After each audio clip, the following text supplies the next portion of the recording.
Good day. On today's video we will repair the molding on the windshield. You are right now on the Mercedes W126 channel. I'm Hervé and I will show it to you.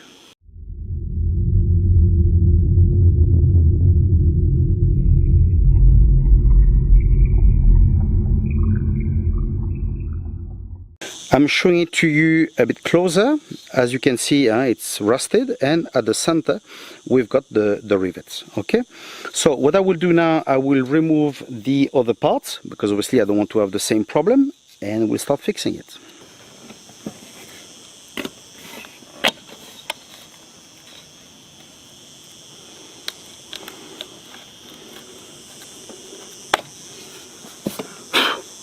Now, before to continue, we will clean this. We'll try to use some kind of brush. If you got a toothbrush, that's perfect. A bit of soap and water, and clean this as best as we can. What holds these molding are 5 clips, and I can see that all of them have broken except one, which is right here. Sorry. So, seeing that 4 of them are broken, I know this one is not too far gone as well. So I will remove it, and then what I will do, I will redo all of them. So basically I will remove the rust and repaint them.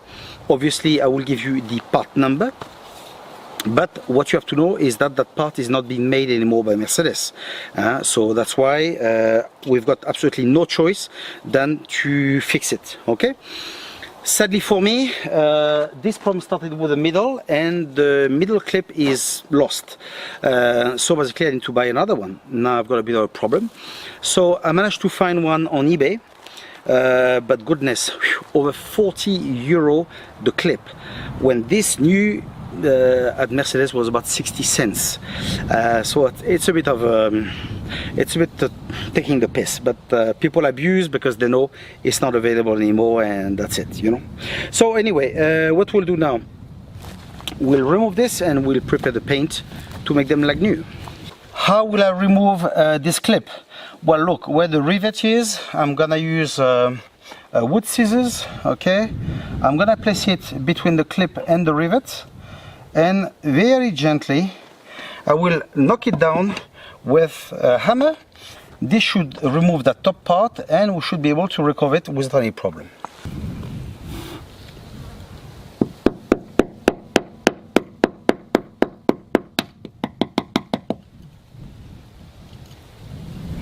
Now what we'll do, we'll use a nail or something. You see, for instance, I've got that telescopic magnet, okay, and on the other side I've got something to mark. It's like a pointy thing. So what I will do, I will use this and I will free those holes where we had the rivets. Okay, we'll free all of them, so like that will be done. How will I clean this? Well, I will use a drill, and I've got something to remove rust here, but they are different type anyway. So I will use this, obviously not to damage my hands. I will hold it with some kind of plier, okay, so like that it'll be okay. And once it's nice and clean, then I will use, I've got a paint anti-rust, okay, so I'll place that. And for it not to be white, I'll place that color on it after. Okay, doesn't matter anyway because nobody will see it. Okay, highly likely I will need to finish that by hand with a small bit of paper. Okay, to finish it, because I'm not sure this will be able to go everywhere.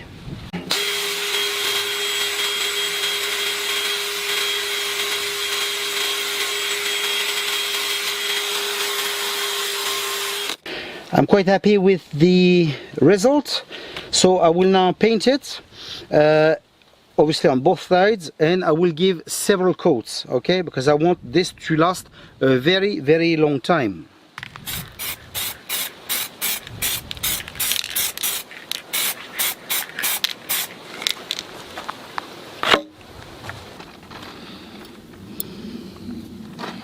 I now have my part totally repainted, free of rust, and now is the time to place it back on the car.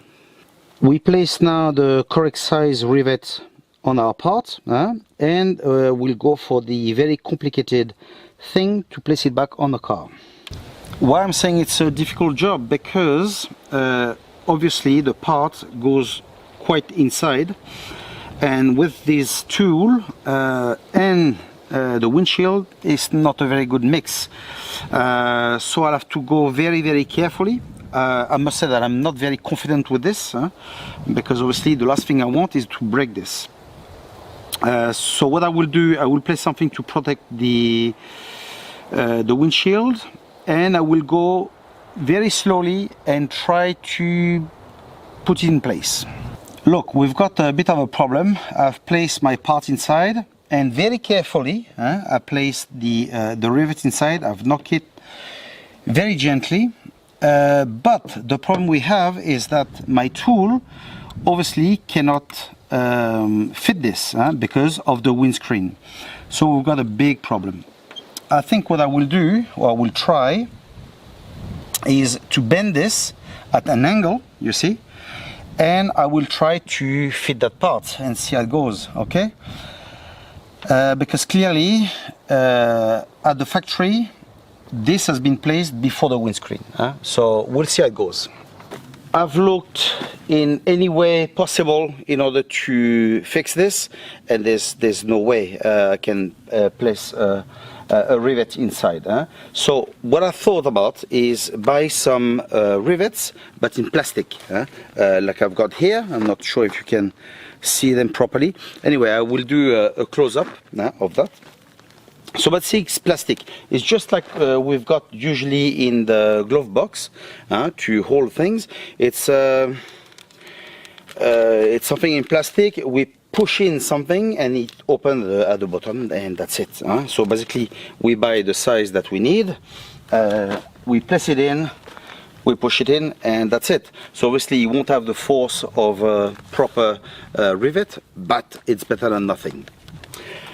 But now, you know, sometimes things happens in the most unusual way. So basically we had hail falling quite hard, and bam, the windscreen is gone, and the one on the back as well needs to be replaced. So I'm thinking, well, because now they're gonna be replacing the windscreen, well, I'm just gonna use the normal riveting machine once they're gonna remove this, and then that will be fitted again properly. But in case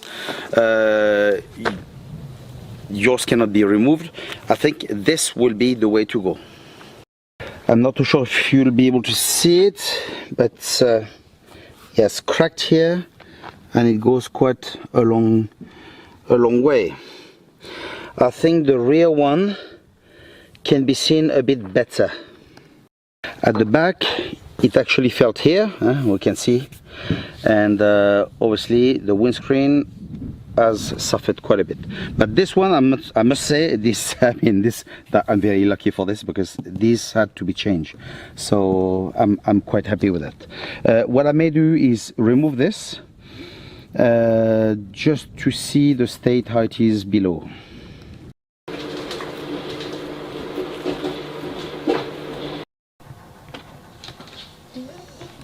That's fantastic. People from Carglass came, they've changed that, brand new. So while they removed the old one, I've taken the opportunity to place the rivets on the clip. Okay, so now I'm ready to fit the molding again. Okay, now I've got a bit of a bad news at the back, so I'll show you that now. But the rear window, it's another thing. look how they fitted this. It's not even fitted properly. Here it's okay. They didn't even bother to place back the trim, but look at here. Can you see? I mean, it's horrible. What an horrible job. So I've called the insurance again, because it's either the glass doesn't fit, or I don't know, they've done something very, very wrong. But anyway, they need to, because the trim was not even going in. So so anyway, I'll see. They will have to come back. Other thing as well, I've noticed that here on this side, big hole. I've got a lot of rust, so one day I will have to take it out anyway and fix this. Let's not waste any more time and let's plug back the molding. So here all is now fitted properly. That's great. I'm very happy. To mount it, we'll fit one side first. We'll put it in its place. Obviously we've got one lip at the top there, so it goes in, and then we fit it in first, and after we push it in place. We don't forget to place the union here, and later once it's in place, we join the two together. Now, what's my surprise with car glass, with those super specialists? I've just noticed now that they've placed the windscreen a bit too much that way. So what happened now? Well, my trim doesn't go in. That's great. So what I've got to do now is to cut my trim that cost hundreds of euros, only because they couldn't be bothered. I mean, that makes me sick. Anyway, that's the way it is. So anyway, I'll cut it, I'll fit it, and we'll put it in place without forgetting to join them later.